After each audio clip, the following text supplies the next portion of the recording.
Добрый день, дорогие друзья! Меня зовут Нурмухамбетова Инна. Я практикующий дефектолог, олигофренопедагог и специализируюсь на развитии мышления и речи у детей с синдромом Дауна. И сегодня мы с вами поговорим о раннем развитии. А конкретно поговорим о таких направлениях, как зрительное, слуховое, тактильное восприятие и развитие подражания. Занимаясь с ребенком в этих направлениях с раннего возраста, мы будем закладывать ему крепкий, хороший фундамент для дальнейшей продуктивной работы и таких занятий, как развитие речи, например. Ведь прежде чем ребенок сможет приступить к речевым программам, у него должно, естественно, сформироваться мышление определенным образом и должны сформироваться доречевые навыки. Другими словами, ребенок во время урока должен уметь смотреть на меня, слышать, что я ему говорю, и выполнять за мной инструкции, либо повторять уже какие-то слоги, либо слова. И занимаясь с раннего возраста в этих направлениях, мы будем формировать ребенку доречевые навыки. Итак, зрительное восприятие. Что такое зрительное восприятие? Ну, по сути, это умение ребенка концентрировать свой взгляд на каком-либо предмете, уметь следить за движущимся предметом и уметь переключать свой взгляд с предмета на предмет. Рекомендации здесь простые и совершенно несложные. Во время общения с малышом держите его так, чтобы ваше лицо было очень близко к лицу ребенка. Вы увидели, что ваш малыш смотрит на вас, обязательно продлите этот момент. Пойте, разговаривайте, улыбайтесь, стройте смешные рожицы, издавайте смешные звуки. Цель таких упражнений – максимально продлить ваше общение, максимально продлить коммуникацию. Следующие упражнения будут направлены на умение переключать свой взгляд с предмета на предмет. Для этого достаточно ребенка носить по комнате и показывать какие-либо ему предметы. Ну, естественно, когда малыш маленький, можно начать с каких-то ярких предметов, которые бы привлекали его внимание. Это могут быть яркие, красивые шторы, либо, может быть, у вас есть дома картины, либо, может быть, у вас есть какие-то красивые вазы. И эти упражнения будут направлены именно на переключение взгляда с предмета на предмет. Следующие упражнения будут направлены на то, чтобы научить ребенка следить за движущимся предметом. Для этого подойдет, возможно, какой-то яркий мяч, либо какая-нибудь большая мягкая игрушка. Покажите ее ребенку и начинайте ее перемещать из стороны в сторону, вперед-назад. Цель таких упражнений, чтобы ребенок стал следить за игрушкой. Также здесь подойдут прекрасно крутящиеся модули над кроваткой. Кстати, игрушки, на них можно периодически менять на другие, а вместо игрушек иногда даже можно вешать какие-нибудь яркие картинки. Слуховое восприятие. Здесь тоже все достаточно просто. Учим ребенка фокусировать внимание на звуках. И звуков здесь у нас должно быть огромное разнообразие.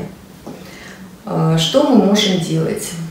Если ваш ребенок уже умеет гулить, может говорить какие-то гласные, а возможно уже у него есть какой-то лепет, то полезно из его же речи, так сказать, строить какие-то, даже можно пропеть песенку, можно повторять за ним его же звуки, только разной частотой и высотой голоса. То низко, то тихо, то громко, то высоко.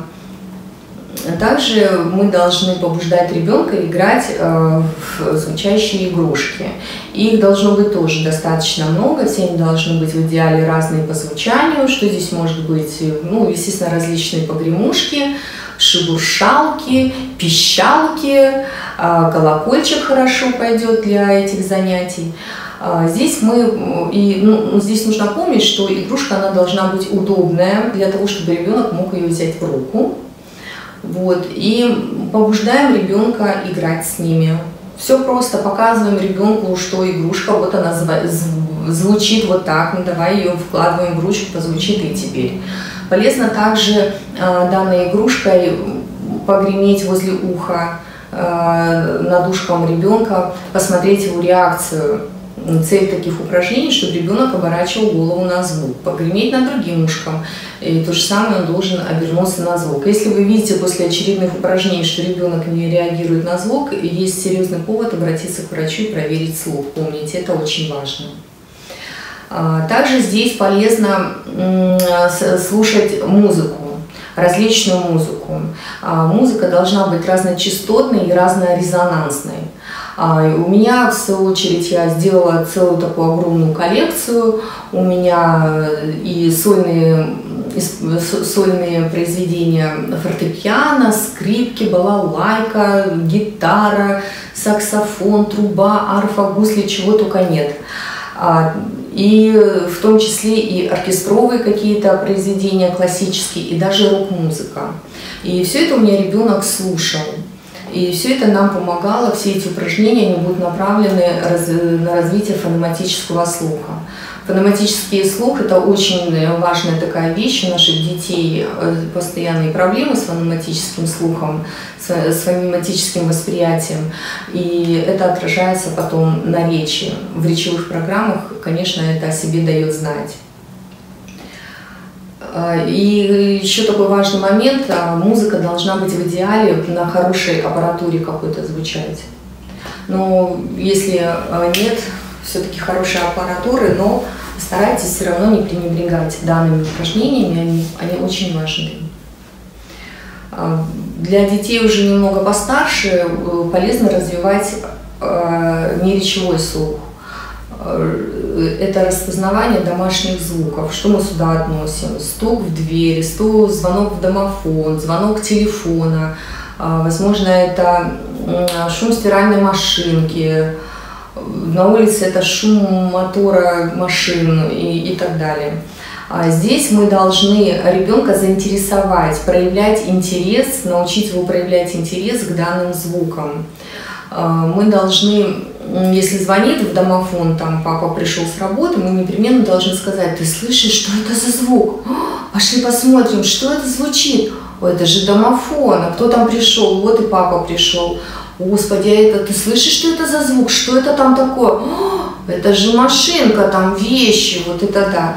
То есть обязательно мы сами не должны мимо ушей пропускать этот звук и научить ребенка распознавать и реагировать на них. И вот чем тоньше ребенок начнет слушать, тем это будет означать, что вы достаточно успешно продвинулись в этих занятиях. Тактильное восприятие. Но здесь тоже все достаточно просто. Здесь важно ребенку предоставить разнообразные тактильные ощущения. И очень важно побуждать ребенка исследовать предметы ртом. Ну, что мы здесь можем делать? Мы можем делать массажик ребенку, да? Массажик может быть разный. Сегодня мы можем его погладить, а потом мы можем его растереть пожестче, можем его погладить полотенцем, потом этим же полотенцем его можем растереть. Мы можем погладить ему личико, а можем его жестко растереть ему щечки и губки. И все это будет ребенка насыщать тактильными упражнениями. Даем ребенку в руки различные игрушки. Игрушки должны быть разной текстурой и разной формой, и должны быть удобны для того, чтобы ребенок смог их и обследовать ртом.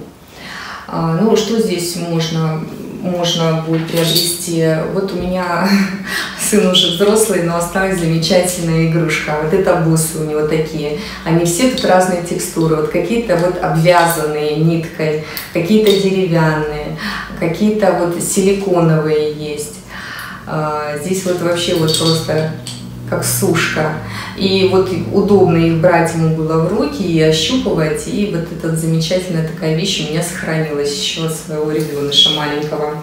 Также можно насыпать разную крупу в носочки. И не только крупу, можно даже какую-то фольгу, бумагу нарвать туда, чтобы это заодно еще и шебуршало, шерстело. Также здесь полезны будут коврики игровые. Но подбирайте такие, где будет тоже очень много всяких различных текстур, которые можно пощупать, потрогать и так далее. Так, тактильное. Ну, развитие подражания. Развитие подражания, в свою очередь, можно разделить на два таких неких этапа. Первый этап – это мы учим ребенка просто за нами повторять ничего не значащие действия. Да? Ну, например, мы дотрагиваемся до носа и учим его дотрагиваться до носа. То есть, чтобы научить ребенка это делать, мы просто близко, опять же, к нему располагаемся и начинаем делать себе, для того, чтобы он, возможно, у него включится тоже этот процесс, и он покажет вам вроде как нос. Если он все-таки не реагирует, вы его ручкой пытаетесь проделать то же самое. Кладем руки на голову, киваем головой, качаем головой, можно надувать щеки, открывать, закрывать рот. Плотно сжимайте, поджимайте губы. И вот цель таких упражнений, чтобы ребенок стал за вами повторять такого вот рода действия. А затем уже, когда ребенок будет постарше, уже мы переходим как бы на второй этап, и здесь идет комбинация движений и звука. Мы уже не будем просто так махать рукой, но мы уже будем целенаправленно махать и говорить «пока», а мы покушали и говорим «вкусно». И ручки высоко поднимем и скажем «высоко», а какая там машина? Вот такая большая машина.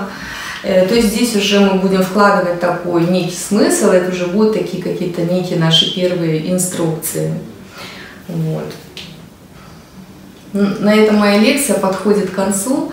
Хотелось бы еще сказать, чтобы вы помнили, что дети все разные. У кого-то какие-то процессы быстрее включаются, у кого-то чуть медленнее. Кому-то нужно много-много раз бить в одну точку, а кому-то достаточно будет там одного-два раза, и ребенок все поймет и начнет делать. Хочу пожелать всем удачи, всем добра и до новых встреч в эфире. Спасибо.